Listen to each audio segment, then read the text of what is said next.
foram realizadas para que os membros dessa comissão pudessem ser esclarecidos dos termos.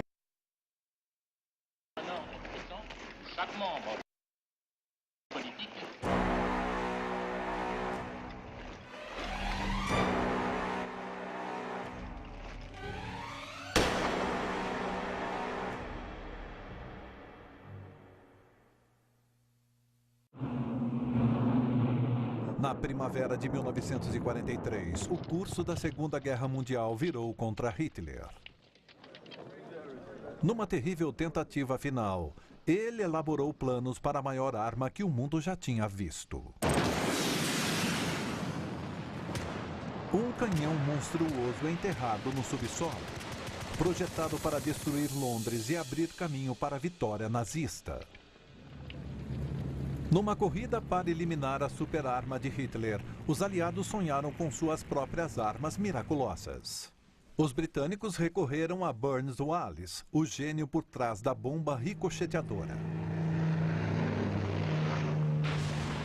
Ele inventou uma arma que causaria um terremoto. Os americanos criaram o primeiro drone do mundo. Um avião bombardeiro de radiocontrole carregado de explosivos. Agora, numa série de testes dramáticos, o engenheiro Hugh Hunt investigará as extraordinárias tecnologias anti-bunker dos aliados. 3, 2, 1. Sumiu? Ali é o Marco Zero e não tem nada ali. Como exatamente a arma de Hitler funcionava ainda é um mistério que Hugh está tentando solucionar. Com apenas algumas fotos borradas para guiá-lo, ele construirá sua própria superarma. Disparando. Para ver se ela poderia realmente ter destruído Londres.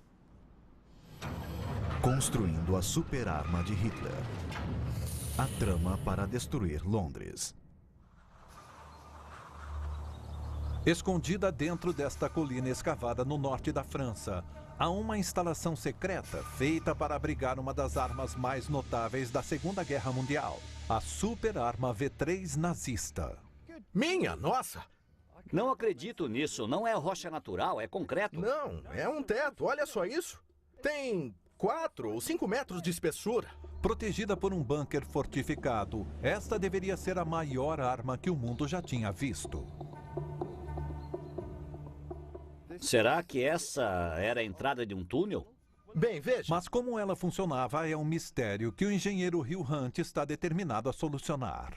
Parece que tem algum tipo de escotilha. O arqueólogo de guerra Tony Pollard o ajudará a coletar as evidências. Isso é uma casamata gigante, com um canhão de 130 metros. Adoraria ver o que tem lá embaixo. Então, na verdade, vamos rastejar pelo cano de um enorme canhão. Cadê a escada rolante? É.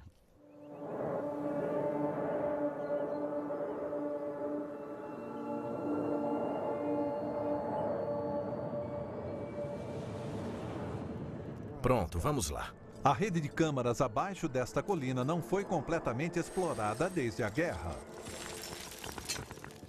Nossa! É escorregadio. É escorregadio. Tudo bem? Sim. Hugh desce pela boca do poço para tentar fazer uma ideia da arma que ele continha.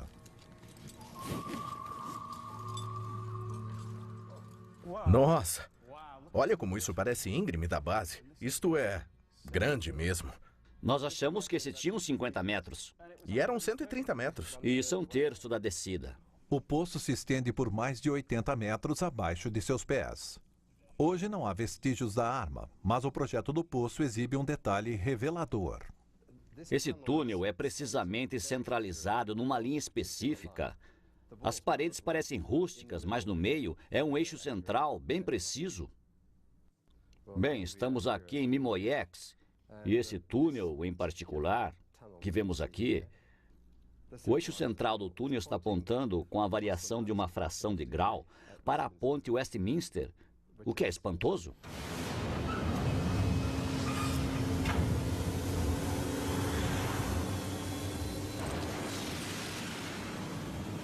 A arma de Hitler estava apontada para o centro de Londres por um bom motivo. Pela primeira vez desde o início da guerra, as forças alemãs estavam em retirada.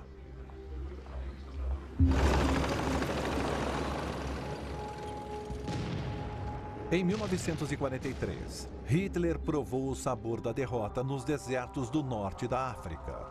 E seu exército foi expulso da União Soviética após uma surra na Batalha de Stalingrado.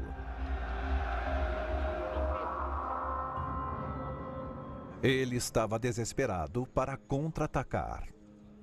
Assumindo o papel principal no salão de guerra de Hitler estava a Super-Arma, ou o Canhão de Londres, como ele a chamava. Ela teria 25 canos e atiraria 300 projéteis por hora, 24 horas por dia. Manter este ataque exigiria uma infraestrutura enorme, uma rede de galerias para armazenar munição, 1.200 soldados para equipar as armas e uma ferrovia subterrânea para abastecê-los.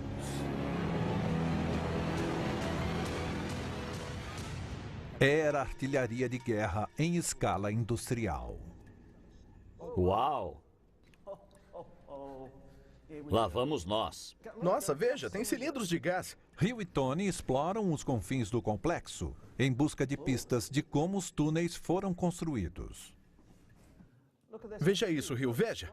O que eles fizeram foi usar brocas ou estacas que eles batiam com martelos. Ó, veja! Veja! Veja aquilo! Veja aquilo! Encaixa. Eles usavam isso para arrancar fragmentos da pedra. E imagine o esforço, o dia todo, todos os dias, martelando essas estacas e depois retirando todo o entulho. É horrível de imaginar. As primeiras vítimas da Super-Arma não foram as pessoas de Londres, mas os trabalhadores que construíram a instalação.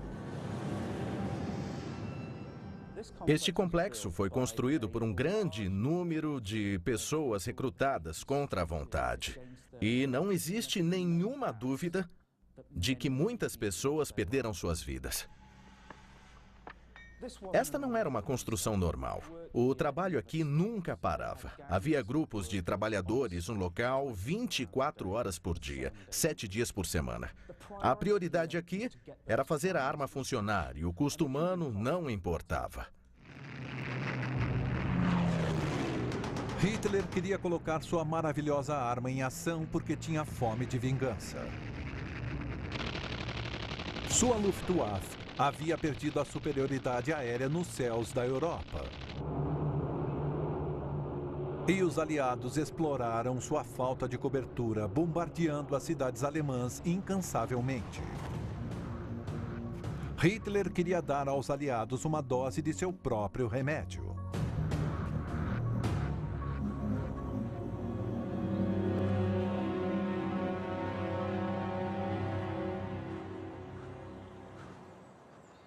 Ele começou a construir instalações fortificadas, como o complexo da Super-Arma, por todo o norte da França. Bunkers de concreto maciço escondidos em florestas remotas, longe dos olhos dos aviões espiões dos aliados, que abrigariam uma nova geração de armamentos secretos chamados de Armas V. Eram chamadas Armas V porque se referem à vingança, tinham a ver com retribuição. Era Hitler dando o troco. A RAF e a Força Aérea Americana estavam bombardeando cidades alemãs, matando civis alemães. E Hitler estava absolutamente indignado com isso e decidiu que descontaria em Londres. Então, todas essas armas são projetadas para atingir Londres a partir da França. Foram tecnologias pioneiras, direto da ficção científica. Havia a V1, uma bomba voadora a jato. Havia a V2, um foguete que se lançaria ao espaço antes de cair na Terra.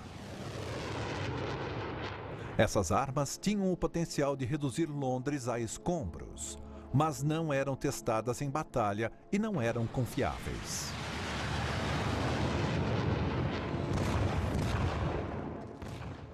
Pelo menos no início, Hitler era muito cético quanto a essas armas experimentais. Foguetes e mísseis não eram sua praia.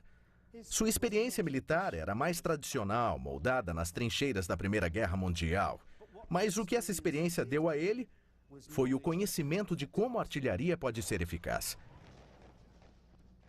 Ele tinha visto como a artilharia podia destroçar homens. 80% das mortes nos frontes ocidentais foram causadas por artilharia. E a V3 era super arma. Era tradicional, mas com uma novidade.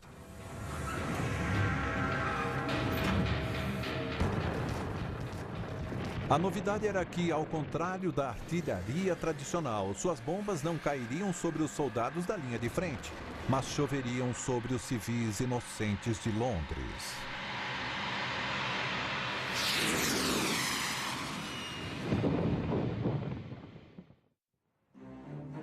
Unidade de interpretação fotográfica. Em agosto de 1943, os aliados começaram a descobrir uma trama secreta de Hitler para destruir Londres com a superarma. Uma equipe de elite de agentes de inteligência especialmente treinados foi colocada numa casa de campo em Buckinghamshire. Seu trabalho era vasculhar fotografias aéreas tiradas em missões de reconhecimento sobre o norte da França ocupado. Eles procuravam sinais de instalações de armas nazistas. Oficiais examinando imagens da área de Mimoyex avistaram algo misterioso. Uma única estrada de ferro desaparecendo na colina. Eles não podiam ver o que havia sob a superfície, mas imaginaram se o terreno estava sendo preparado para uma arma terrorista.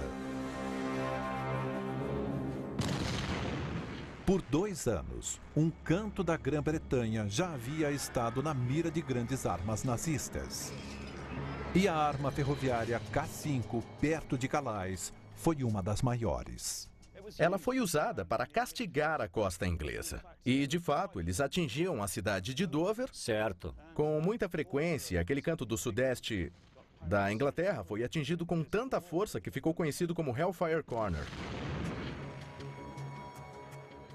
O que a população fazia era correr para as cavernas no penhasco atrás da cidade, e os alemães eram meio cruéis, pois esperavam até que o sinal verde fosse dado, até que as pessoas começassem a sair novamente, e aí eles disparavam outro para pegá-las em campo aberto. Atingiam a costa duramente. Algo em torno de 10 mil casas em Kent foram destruídas por essa artilharia. A K5 podia atirar um projétil a 64 quilômetros, mas Hitler queria atingir Londres, mais que o dobro dessa distância. Mas para chegar lá, seus engenheiros tinham que aumentar a aceleração do projétil. Um método era simplesmente aumentar o tamanho do cano para manter a explosão empurrando o projétil por mais tempo. Mas não é tão simples como parece. Uma coisa que as pessoas não pensam é que ele se curva sob o próprio peso. Mesmo um cano de canhão? Mesmo um cano de canhão, Nossa. quanto mais longo ele for, mais flexível ele se torna. Mas apoiar um cano mais longo não é o único problema. Se o cano for longo demais, a explosão que impulsiona o projétil irá se enfraquecer.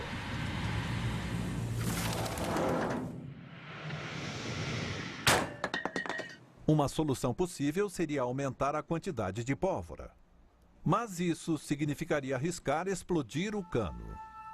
Um engenheiro militar alemão chamado August Kunders fez uma proposta radical.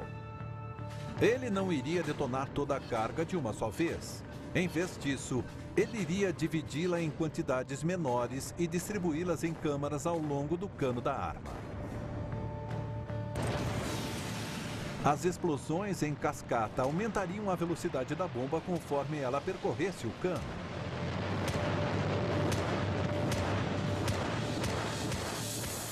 Hitler ordenou que seus engenheiros construíssem um protótipo da superarma na Polônia ocupada pela Alemanha e intensificou os trabalhos na fortaleza que a abrigaria na França. 5 de novembro de 1943. Então, no outono de 1943, os aliados tomaram os primeiros passos para destruir o local. 150 bombardeiros decolaram de 10 aeroportos na Grã-Bretanha. Nos próximos 8 meses, eles atacariam implacavelmente a colina misteriosa de Mimoyex.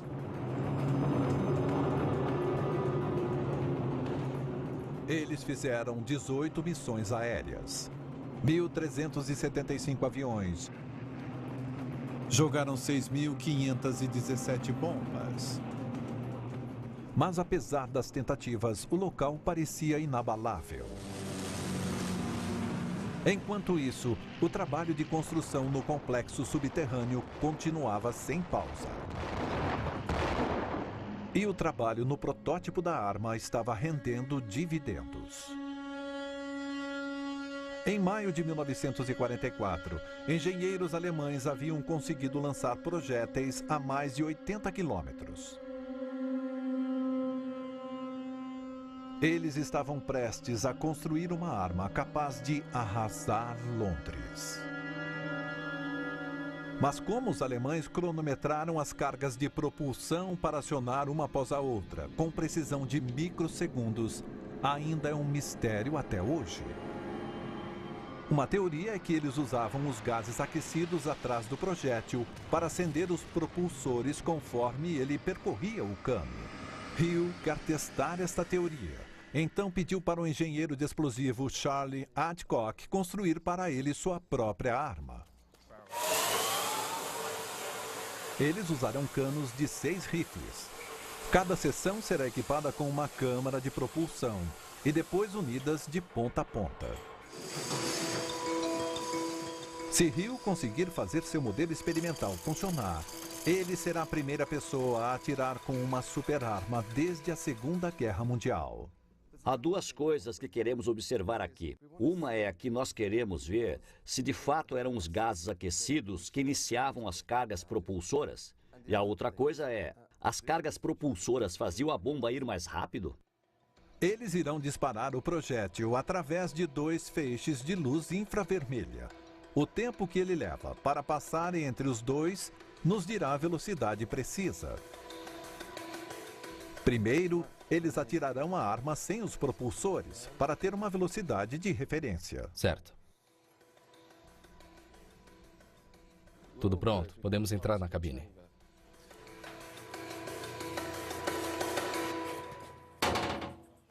Explosão rápida ao sinal. Muito bem, disparando.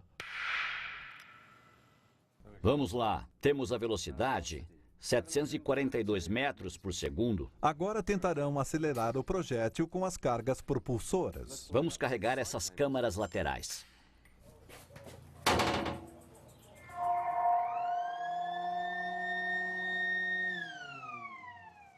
Tá pronto? Aguarde. Disparando.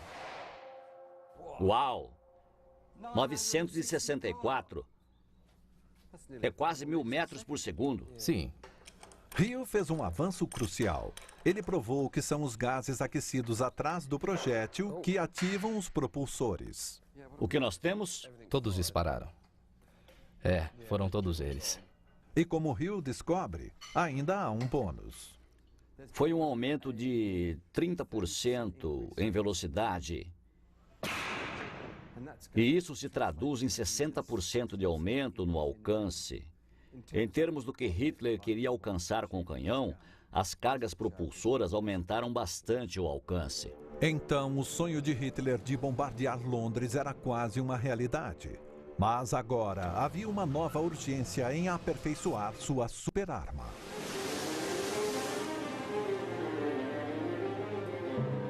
Em 6 de junho de 1944, o dia D. 150.000 tropas aliadas invadiram as praias da Normandia na maior invasão marítima da história. Em apenas 24 horas, eles avançaram pelas defesas alemãs e tomaram um posto na Europa ocupada pelos nazistas. Hitler exigiu uma resposta rápida.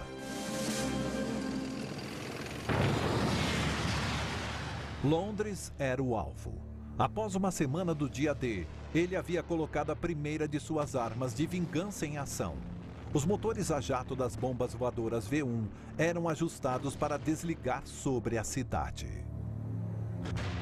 Em um período de 8 dias, mais de 6.000 pessoas foram mortas e 1 milhão de edificações destruídas ou danificadas. A filosofia era que, se você destruísse a moral de um povo, você quebraria sua disposição para lutar.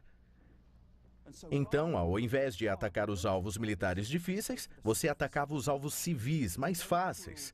É um jeito muito cruel e sujo de fazer guerra, mas achavam que funcionaria. Em desespero, os aliados se voltaram para os cientistas militares para desenvolver suas próprias superarmas para conter a ameaça nazista. O sucesso significaria nada menos do que a salvação de Londres. Engenheiros trabalhando nos dois lados do Atlântico inventavam soluções inovadoras para o desafio.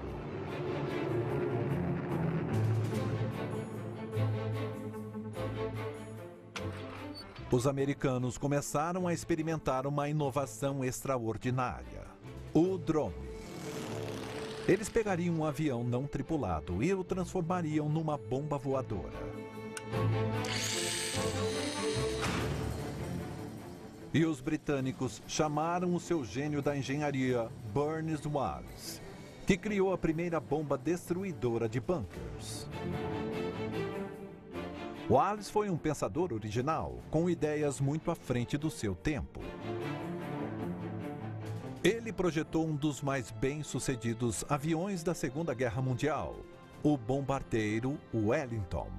Mas foi a arma que ele inventou para destruir as barragens hidrelétricas que alimentavam a máquina de guerra nazista que fez seu nome: a lendária bomba ricocheteadora. O ataque destruidor de barragens, realizado em maio de 1943, garantiu a Wallis uma posição privilegiada com Churchill.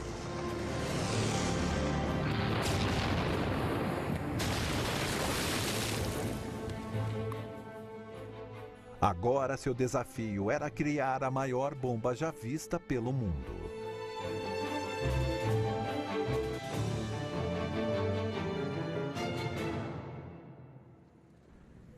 Base aérea de Firstfield, Norfolk.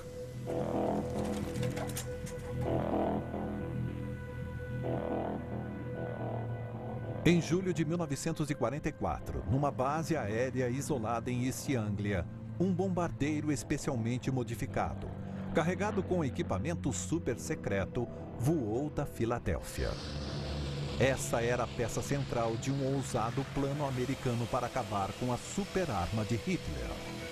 Em vez de simplesmente jogar suas bombas no alvo de uma certa altura, a própria aeronave seria usada como um míssil de controle remoto. Essas armas vingadoras eram difíceis de atingir, mas ter uma bomba voadora gigante que podia ser guiada com precisão a um desses alvos e desativá-lo, aquilo parecia um presente divino.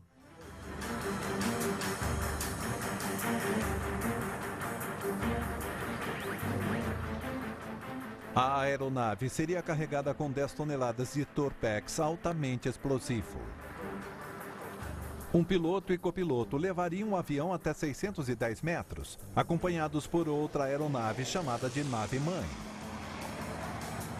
Então, usando um avançado sistema de orientação, a nave-mãe tomaria o controle do avião, enquanto a tripulação saltava em segurança. Saltar de um desses drones era muito perigoso, porque o avião voava a uma velocidade muito alta. Você podia pular de um turbilhão a 320 km por hora, e várias mortes aconteceram, e pelo menos uma amputação, onde o braço de alguém ficou preso nas cordas do paraquedas. Assim que a tripulação saltava, um operador na nave-mãe usaria controle remoto por rádio para guiar a bomba voadora ao seu alvo, onde detonaria com um impacto. Isso era nada menos que o primeiro ataque de drone guiado com precisão. E isso só foi possível graças a uma incrível e nova tecnologia. O que é realmente incrível e que acho que é algo que muita gente não se dá conta é que antes da TV chegar na casa delas, ela já era usada no campo de batalha. O que temos aqui é uma câmera de televisão iconoscópica da era da Segunda Guerra Mundial. E é absolutamente autêntica, não foi nem restaurada, exceto por esse pequeno ventilador em cima para resfriá-la. E nós a ligamos a um monitor de TV e eu a apontei para um objeto distante, uma bandeira americana lá em cima. Bom, eu posso distinguir as listras sem problemas, mas eu não consigo ver as estrelas muito bem. Mas isso era bom bastante para uso militar. Adicionar televisão no sistema significava que podiam ver exatamente o que as armas iam enquanto seguiam para seu alvo, e isso foi um desenvolvimento revolucionário. O avião estava equipado com 2 protótipos de câmera de televisão. Um apontado para a frente, mostrando o caminho do alvo. O outro focava os medidores do painel. As imagens ao vivo eram encaminhadas de volta ao operador na nave-mãe, que usava um controle para manipular os controles da aeronave não tripulada. A câmera de TV fez do drone uma arma realmente precisa. Algo que você podia operar por controle remoto e ver para onde ela se dirigia, e você podia literalmente se colocar no cockpit do avião.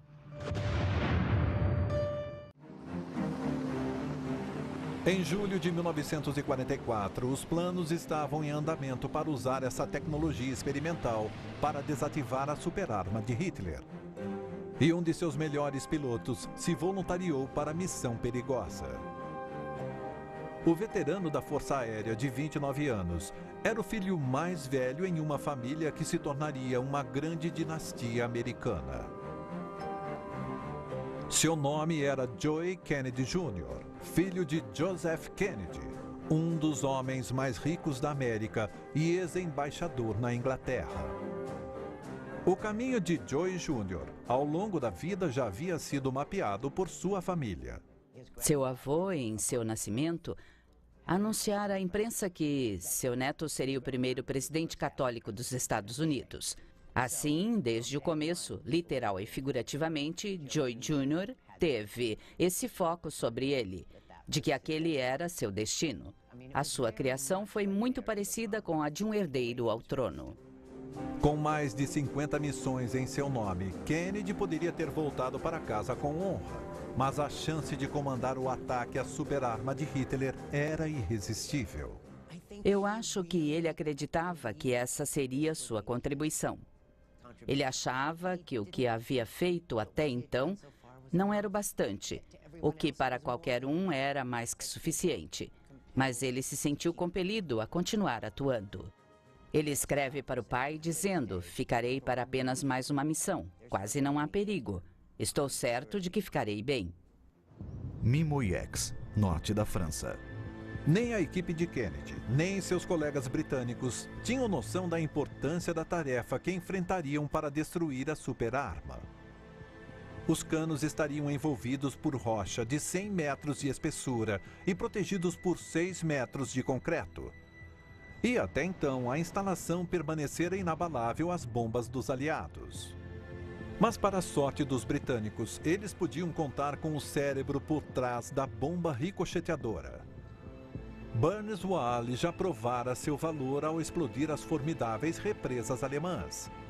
Agora, ele voltou sua mente para quebrar as fortalezas nazistas como Mimoyex. O que permeia toda a sua obra é a eficiência. Ele estava sempre atrás da solução mais eficiente para o problema. O que ele percebeu foi que era mais eficiente destruir uma fábrica do que destruir todos os tanques ou aeronaves que saíam da fábrica. E ainda mais eficiente se você puder destruir as fontes de energia que as fábricas usavam. Wallace começou a pensar sobre o uso mais eficiente de explosivos e teve uma ideia original e brilhante. Uma bomba que explodiria no subsolo e criaria um terremoto.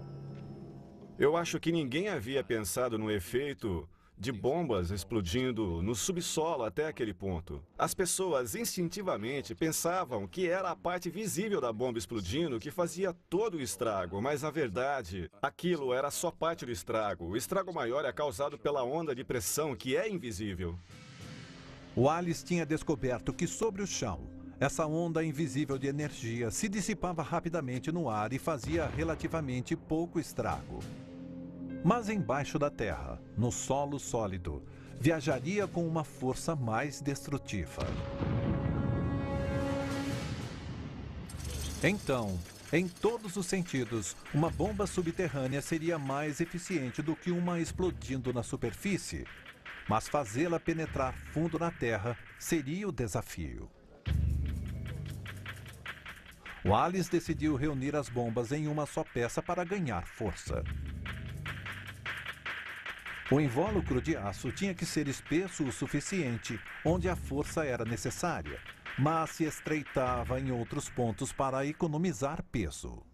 Então, essa parte aqui é muito sólida para atingir o chão bem rápido, sem se esmagar. É muito sólida e então vai ficando oca aqui, nessa parte.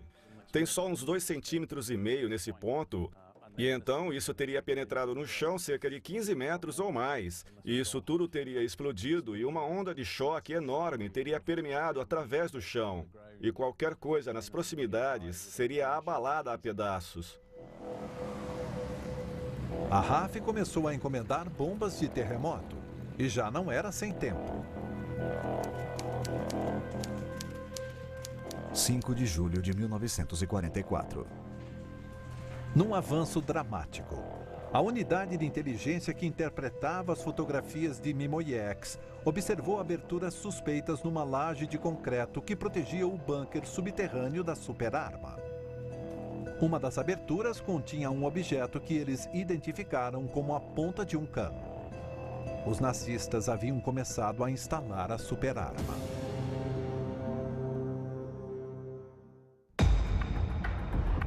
O tráfico de drogas é um negócio democrático. Ele está nas bocas e nos becos. Não falta nos bairros de classe média. E é presença VIP nas baladas dos playboys. Um mergulho na maior indústria criminosa do mundo. Drogas S.A. Novo episódio. Segunda, 11h30 da noite, no Net Geo.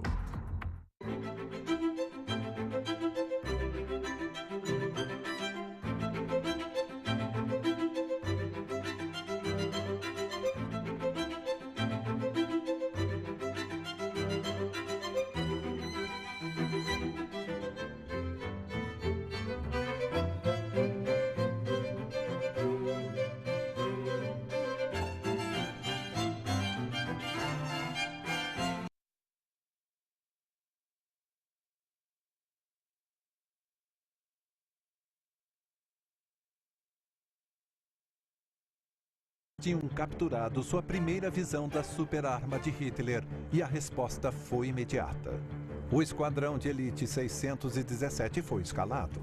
Famoso pelos ataques de destruição de represas com a bomba ricocheteadora de Wallace, o esquadrão foi escolhido para entregar seu último presente a Hitler. Você estava num grupo muito experiente, com pessoas que estiveram no ataque às represas. Você contava com elas, e ali estava esse esquadrão equipado com outra arma de Wallace. Tinha que ser bom.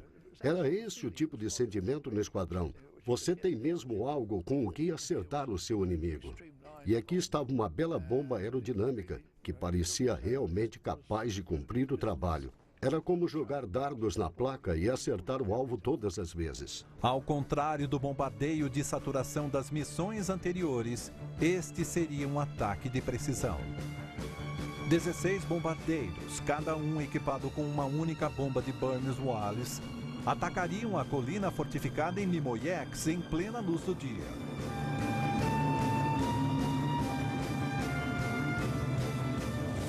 Estas imagens mostram as bombas de terremoto explodindo.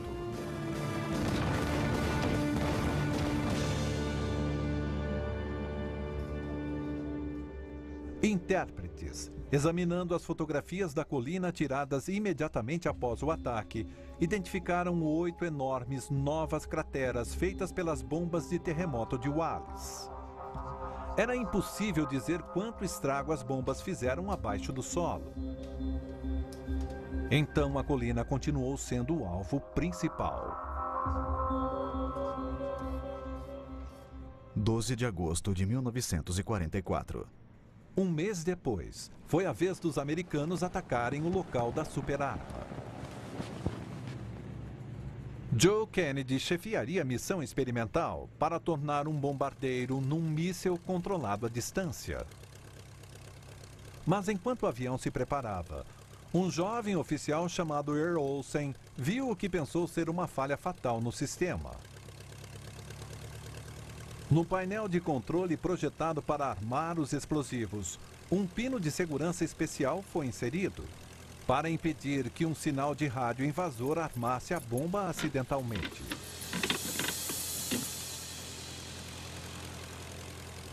Earl estava convencido de que o pino de segurança tornava o painel mais perigoso. Elevou suas preocupações ao topo do comando, mas ninguém quis ouvir. De todos os que participavam do programa do drone, Earl Olsen era a pessoa mais qualificada para fazer uma avaliação desse painel. Mas foi desconsiderado por várias pessoas porque ele era um oficial de graduação júnior, não era formado na faculdade.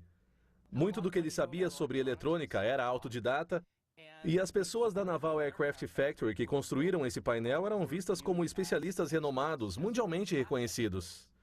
E quem era Earl Olsen para argumentar com eles?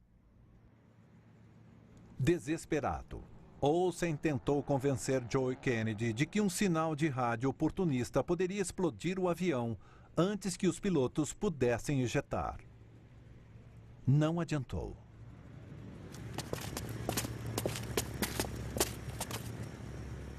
Às 6 da tarde, Joe Kennedy e seu copiloto se espremeram entre 12 toneladas de explosivos de alta potência.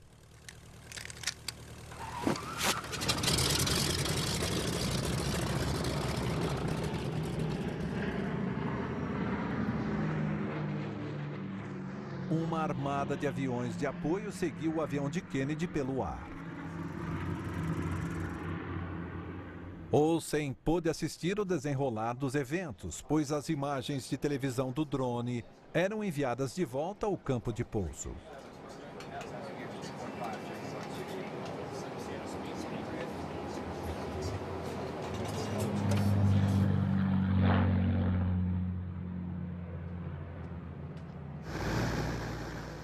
O avião de Kennedy, Zoot Suite Black, fez uma decolagem perfeita. Subiu para cerca de 2.000 pés a altitude da missão. E nesse ponto, Kennedy foi ao rádio e disse a palavra de código Spade Flush 2 vezes. Esse era o sinal para o piloto de controle na nave-mãe assumir o comando. E ele começou a testar metodicamente, ligando e desligando a televisão, fazendo o avião dar várias voltas.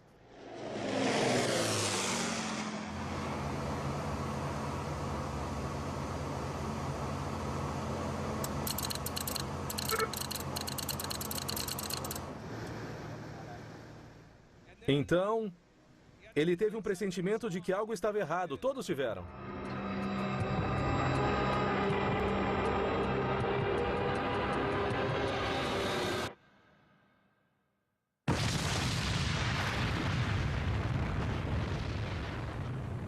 O avião explodiu sobre a área rural de Suffolk exatamente às 6h20 da tarde. Os restos humanos jamais foram encontrados. Joe Kennedy Sr. recebeu a notícia no dia seguinte. Palavras não descrevem como ele ficou arrasado. Todos os planos, tudo o que tinha acontecido com ele, ele podia entender e podia suportar. Mas acontecer isso ao seu filho foi muito devastador. O sacrifício que Joe Kennedy tinha feito pelo povo de Londres deixou um legado que seria sentido pelo mundo. Com a morte de Joy, cabia ao seu irmão mais novo, um jovem chamado Jack Kennedy, levar adiante as ambições presidenciais da família. Jack recebe a notícia da morte de seu irmão, aquele irmão de ouro incrível que ele adorava e respeitava desde que nasceu. E isso significa algo mais para ele, e ele sabe bem disso. Como disse a um amigo, agora a carga recai sobre mim. Earl Olsen também foi profundamente afetado pela morte de Joy Kennedy. Ele tentou desesperadamente impedi-los de voar. E mesmo sob risco de ser demitido, ele não gostava de beber, não bebia de forma alguma. Mas foi encontrado bêbado na noite em que isso aí aconteceu. E isso o assombrou por toda a vida. O que exatamente Olsen viu de errado no painel de armamento naquele dia ficou perdido na história. Até agora. Hugh Hunt conseguiu encontrar o diagrama de circuito original do painel e irá reconstruí-lo para descobrir o que aconteceu.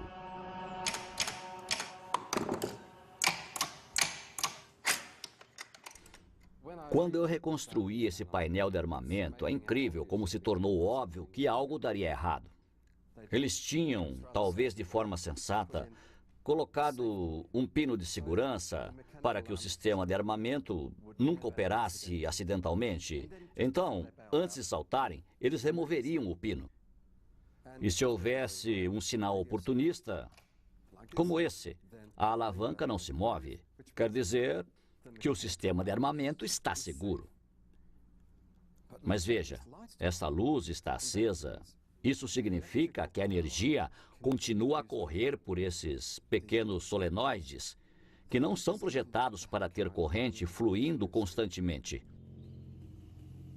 Veja, está ficando bem quente, está começando a queimar. Hugh e o especialista em explosivos, Charles Adcock, querem ver o que aconteceria se um solenoide superaquecido fosse deixado próximo a um detonador e um pouco de torpex. Como estaria no avião de Kennedy? Eu acho que o solenoide vai causar fogo. Você tem fogo, explosivos e detonadores juntos. É a receita do desastre. Hugh conecta o solenoide ao seu painel e faz a rotina de armamento. O pino de segurança está no lugar. Ligar. Luz acesa. Pronto, vamos lá. Eles monitoram o experimento a partir de uma câmera aérea.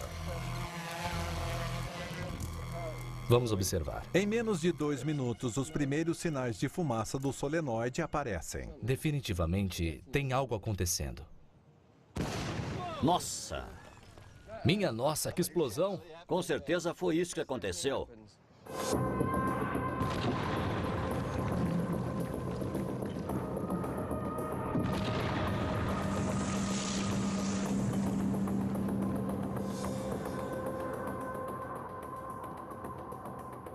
Nossa, só sobrou isso aí?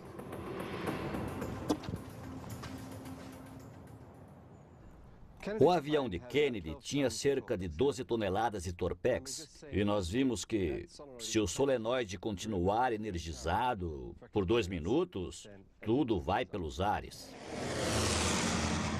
Hugh descobriu a falha fatal. Esses pequenos componentes, chamados solenoides, eram parte do sistema de armamento e eram ligados aos detonadores dentro das caixas de explosivos. Eles deveriam ser ativados por um pulso de eletricidade numa fração de segundo.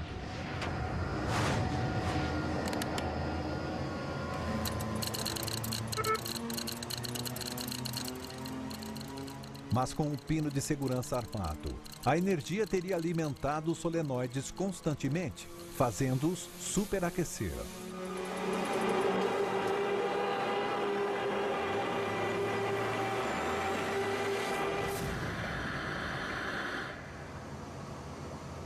Por uma cruel reviravolta do destino, o sacrifício de Joy Kennedy viria a ser tragicamente desnecessário. 23 dias após o voo fatídico de Joy, soldados aliados abriram caminho até Mimoyex e encontraram o bunker em ruínas.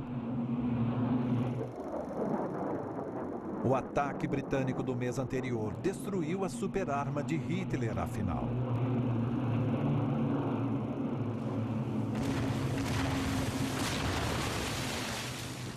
As bombas de terremoto de Burns-Wallis fizeram jus ao nome.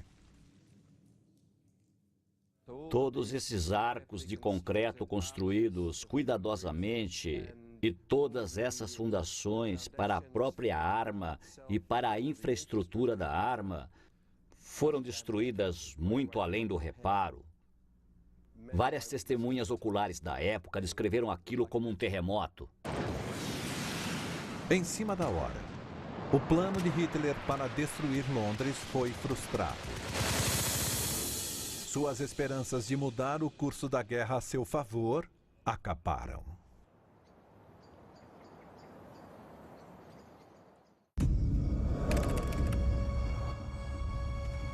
Eu ouvi passos dentro da minha casa. Era o som de botas militares. Na enorme vala comum de Caen até o Sena, Hitler viu seu poderoso exército reduzido a farrapos pelos tanques britânicos. A Alemanha tinha uma dívida a pagar. Durante 40 dias de combate feroz, Montgomery sentiu a força dos blindados alemães. Então, um dilúvio de fogo e aço afogou o poder alemão. Primeiro, um por um, depois, às centenas. Os prisioneiros alemães foram enviados aos campos de concentração que eles mesmos haviam construído para os patriotas franceses.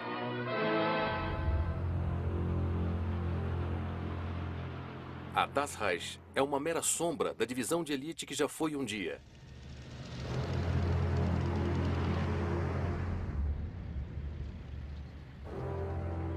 Com grande dificuldade, aqueles que milagrosamente sobreviveram à Batalha de Falaise, de alguma forma escapam por entre os dedos dos aliados. Eles atravessam o Sena em Elbeuf, antes de ir para as colinas de Ardenas, já na fronteira belga. E depois desaparecem para o outro lado da linha Siegfried, as defesas alemãs, enquanto os aliados chegam até Paris. –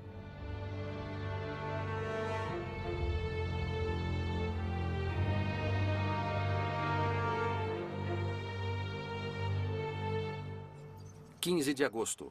O desembarque dos aliados em Provença espera abrir uma nova frente no oeste e acelerar a desintegração das forças alemãs, colocando um ponto final a qualquer esperança de reconquistar a França. Em Paris, os funcionários alemães se preparam para ir embora. Os prisioneiros mais valiosos da Gestapo, os líderes da resistência e agentes da SOE são removidos. Apesar de ter sido submetida a duros interrogatórios, Violette Szabó não perdeu nada de sua determinação. Enquanto estava presa, ela se encontrou com dois companheiros da SOE. Denise Bloch, de 28 anos, uma agente secreta de primeira classe, cuja família judaica foi presa pela Gestapo em 1942. E Lina Rolfe, 30 anos, meio russa, meio britânica, operadora de rádio presa durante uma batida policial francesa. Szabó fez tudo o que pôde para ajudar e confortá-las. O pesadelo está chegando ao fim, ela promete a elas. Mas, na verdade, está apenas começando.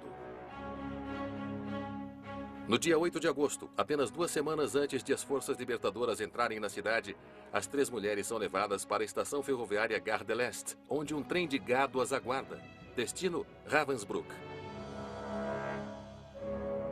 Esse campo de concentração para mulheres está localizado a cerca de 90 quilômetros de Berlim. Está superlotado, com milhares de trabalhadoras forçadas amontoadas em galpões. As presas são combatentes da resistência de todas as nacionalidades, assim como as deportadas por motivos raciais, tanto judias como ciganas. Elas fornecem uma força de trabalho fácil de explorar para a indústria alemã na região. Violette Szabó, Denise Bloch e Lina Rolfe são enviadas para trabalhar na fábrica de munições em Torgau. As condições são terríveis. Para as 3 mulheres da resistência, a vida diária é uma questão de sobrevivência. O que elas não sabem é que a Bielorrússia foi libertada pelo Exército Vermelho, que agora está avançando em Berlim. 25 de agosto. Paris é libertada. As fronteiras do Terceiro Reich estão encolhendo a cada nova vitória dos aliados. Mas a guerra ainda não acabou. Em setembro, os paraquedistas norte-americanos não conseguem romper a frente na Holanda. No mês seguinte, as forças canadenses lutam para libertar o acesso ao porto de Antuérpia, uma rota de abastecimento vital para os aliados no noroeste da Europa. A Alemanha se curva, mas ainda não cede.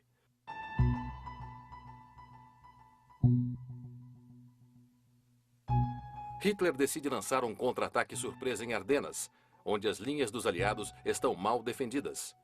Essa cadeia de montanhas está perto da linha Siegfried, uma linha de fortificações ao longo da fronteira da Alemanha com a Holanda, Bélgica e França. Considerada impenetrável, ela foi reforçada por ordem do Führer. Um ataque alemão será a chance de perfurar a frente aliada e retomar a Antuérpia. É uma última jogada. A questão não é mais ganhar a guerra. Trata-se de assegurar a posição mais vantajosa para negociar a paz na frente ocidental.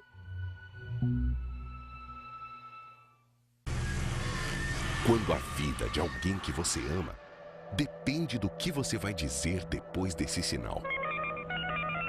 Eu não tenho esse dinheiro. Sequestro estreia dia 25, 10h30 da noite no Nat Geo.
Ele está nas bocas e nos becos. Não falta nos bairros de classe média. E é presença VIP nas baladas dos playboys. Um mergulho na maior indústria criminosa do mundo. Drogas S.A. Novo episódio. Segunda, 11h30 da noite, no Nat Geo.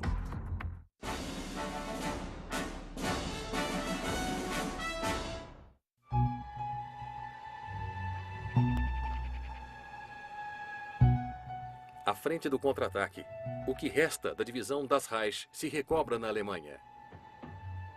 Elimar Schneider, da Alsácia, assim como o resto da divisão, se recupera do duro combate do verão. Eu comemorei meu aniversário de 18 anos em Rosebeck. Foi a primeira vez que tivemos um pouco de relativa paz. As fileiras do nosso batalhão aumentaram visivelmente. Jovens húngaros e alemães se juntaram a nós. Em dezembro, eles recebem a notícia de que Hitler ordenou a retomada de Ardenas na mão dos aliados.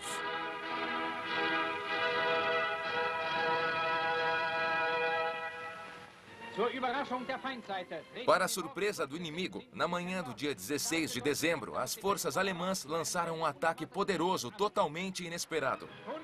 Centenas de armas de todos os calibres lançaram a morte contra o inimigo.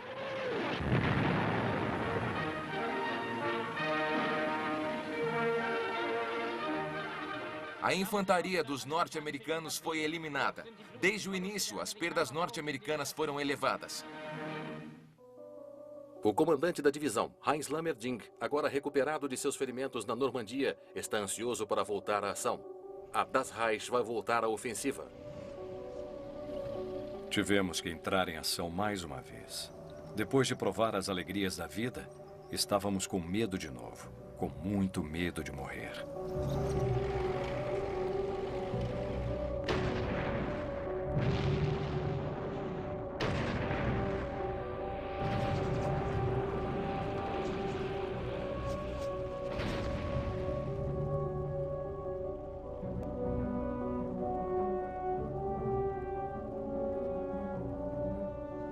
23 de dezembro, enquanto a batalha é travada em torno das cidades belgas de Bastogne e Saint-Vith, A divisão das Reich faz uma entrada sensacional no campo de batalha, lançando um ataque feroz para fazer os norte-americanos recuarem no que ficou conhecido como a Batalha do Bulge.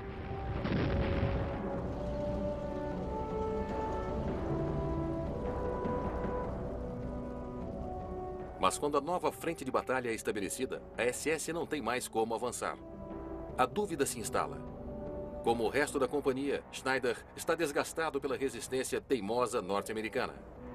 À noite, enquanto Cab e eu estávamos dormindo, nossa companhia recebeu a ordem para tomar de volta o monte dos norte-americanos. Um outro terço da companhia ficou fora de ação, e os norte-americanos ainda estavam lá. A surpresa do ataque se esgota. O mau tempo que impedia que os aliados enviassem reforços ou fornecessem cobertura aérea acaba melhorando. Agora, eles renovam seus ataques aéreos, jogam tudo na batalha.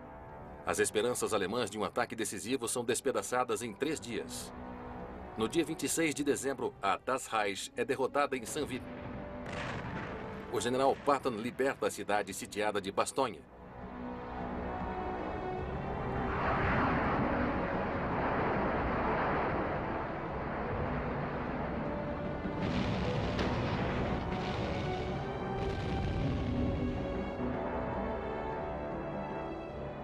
O sonho acabou.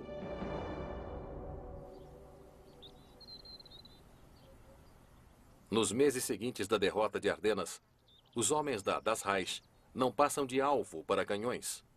Divididos em 3 grupos para enfrentar o avanço soviético na Tchecoslováquia, Hungria e na cidade alemã de Dresden, a divisão Das Reich da SS é exterminada pelos russos nas últimas batalhas da primavera de 1945. Como tantos outros, Aurel Kovac, o homem que selecionou aqueles para serem enforcados em Toul, é morto em combate. Os soldados da Das Reich que escapam da morte do Exército Vermelho recuam para Praga e se rendem aos americanos.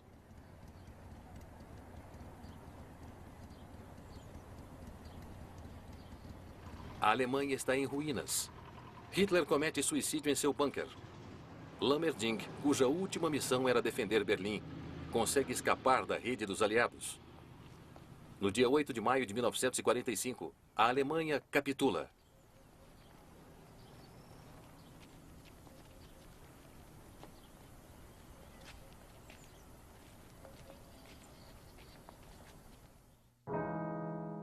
Mas Violette Szabó não provará da vitória para a qual dedicou sua juventude. Atrás do crematório Ravensbrück, em fevereiro de 1945, ela e suas companheiras da SOE, Denise Bloch e Lilian Rolf, são executadas, 2 meses antes do Exército Vermelho libertar o campo, e apenas 3 meses antes do final do conflito.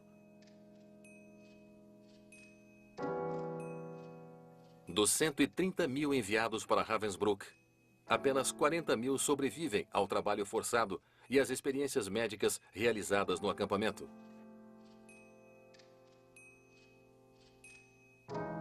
Tânia, a filha de Szabó, esperando sua volta em Londres, ainda não tem nem 3 anos de idade. É ela quem recebe as condecorações de maior prestígio concedidas póstumamente à sua mãe pelas autoridades britânicas e francesas.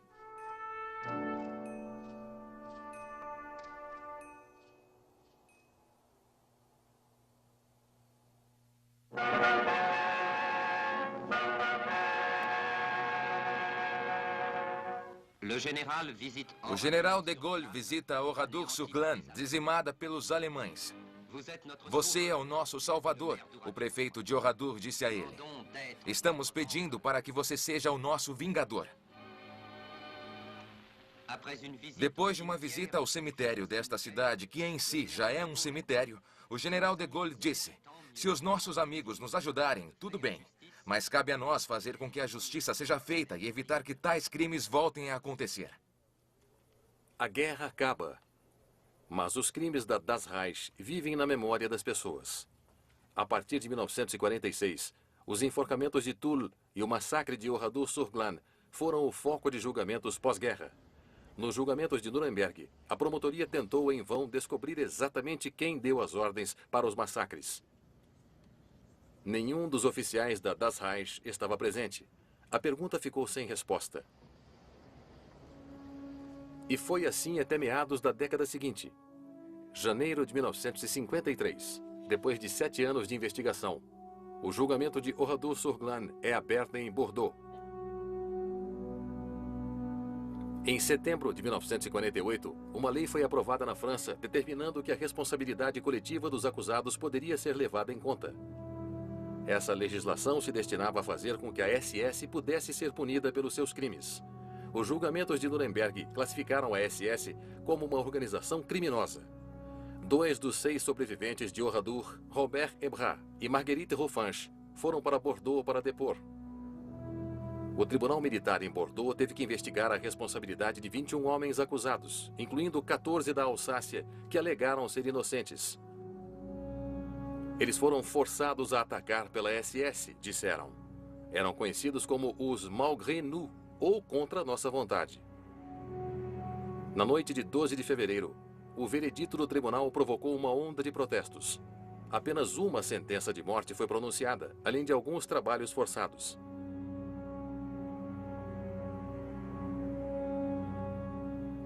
As famílias das vítimas lamentaram a clemência do julgamento. As famílias dos homens da Alsácia também choraram pela injustiça contra suas sentenças de trabalhos forçados ou prisão. Em nome da reconciliação nacional, todos receberam anistia no ano seguinte.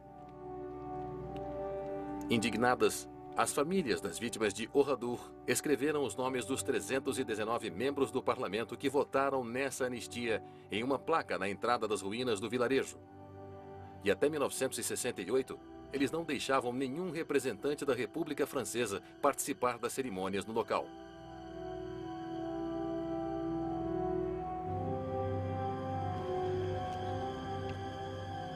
Também houve protestos contra os responsáveis pelos enforcamentos em Thule.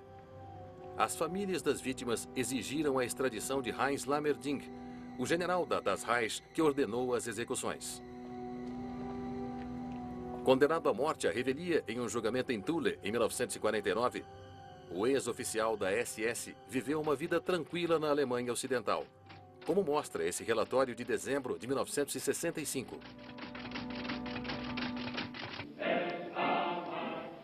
Lammerding vive aqui, no número 1 da Rua Falcon, perto do aeroporto de Düsseldorf.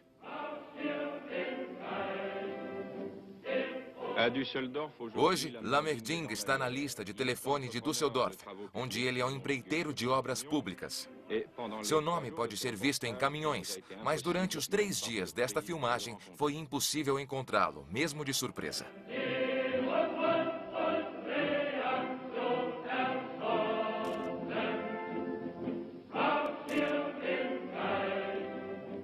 Apesar de vários pedidos de extradição, todos rejeitados pelas autoridades federais alemãs, Lammerding nunca teve problema algum.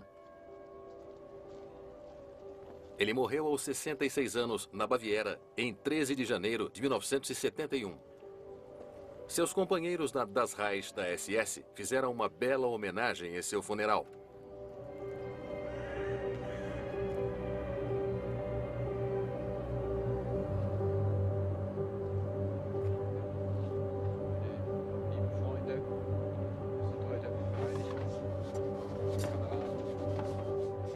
Sete anos depois, aos 69 anos de idade, Otto Kahn, um dos responsáveis pelo massacre de Oradour-sur-Glane, também morreu, perto de Munique, sem nunca ter pago por suas ações.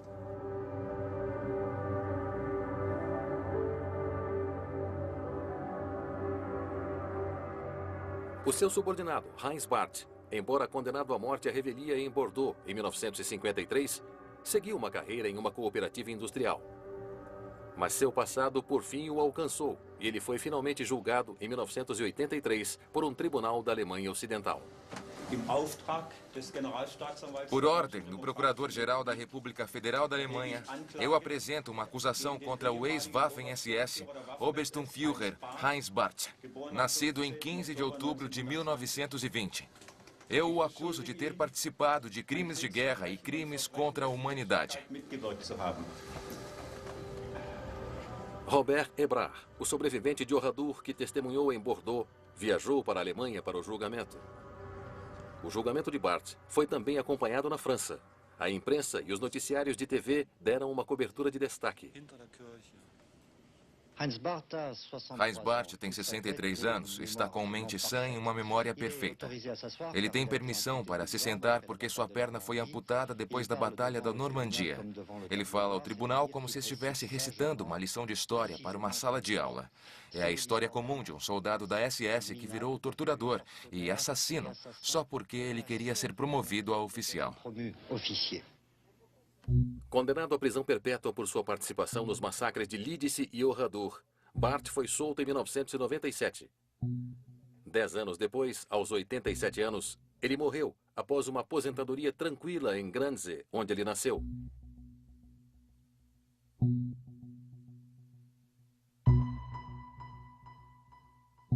Dos 15.000 homens que foram para a estrada com a divisão Das Reich, apenas alguns responderam por seus crimes. As sentenças de morte e prisão perpétua foram todas comutadas ou anistiadas. Os motivos alegados foram a reconciliação nacional, a reconstrução e a Guerra Fria.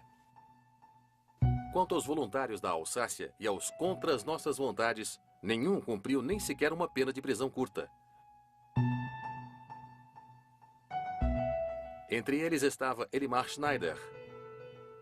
Alegando que tinha salvo um homem de enforcamento, ele não foi acusado no julgamento de Thule. E como não estava presente em Oradour durante o massacre, ele nunca foi julgado. No entanto, existe uma ambiguidade quanto aos seus motivos para se alistar na SS. Em 1982, ele não expressou qualquer arrependimento. Eu não concordo quando dizem que todos da Waffen-SS eram assassinos. Existe uma questão de honra envolvida. O que eu vi a Resistência Vermelha fazer em Limousin não me incitou a me tornar um desertor. Eu fiquei na minha unidade para evitar me tornar um assassino.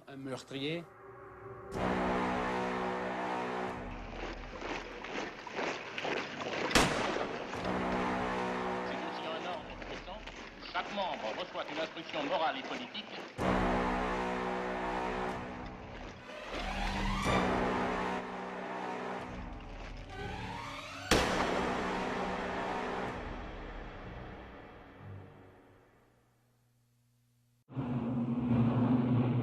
Na primavera de 1943, o curso da Segunda Guerra Mundial virou contra Hitler. Numa terrível tentativa final, ele elaborou planos para a maior arma que o mundo já tinha visto. Um canhão monstruoso enterrado no subsolo, projetado para destruir Londres e abrir caminho para a vitória nazista. Numa corrida para eliminar a superarma de Hitler, os aliados sonharam com suas próprias armas miraculosas. Os britânicos recorreram a Burns Wallis, o gênio por trás da bomba ricocheteadora. Ele inventou uma arma que causaria um terremoto.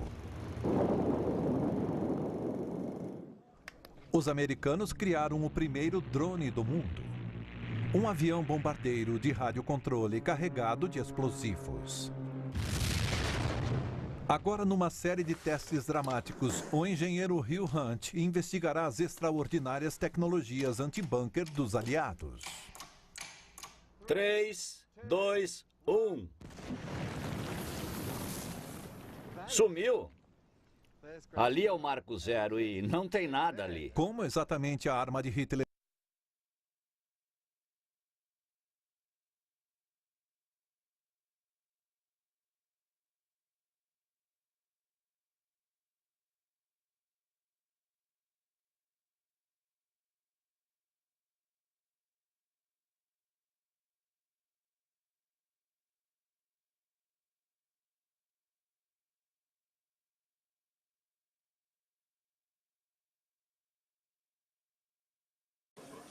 Jovair, ministro Cardoso, membros, amigos, deputadas, com algum texto que representasse o que eu particularmente sinto como cidadão, não como presidente da comissão, mas como cidadão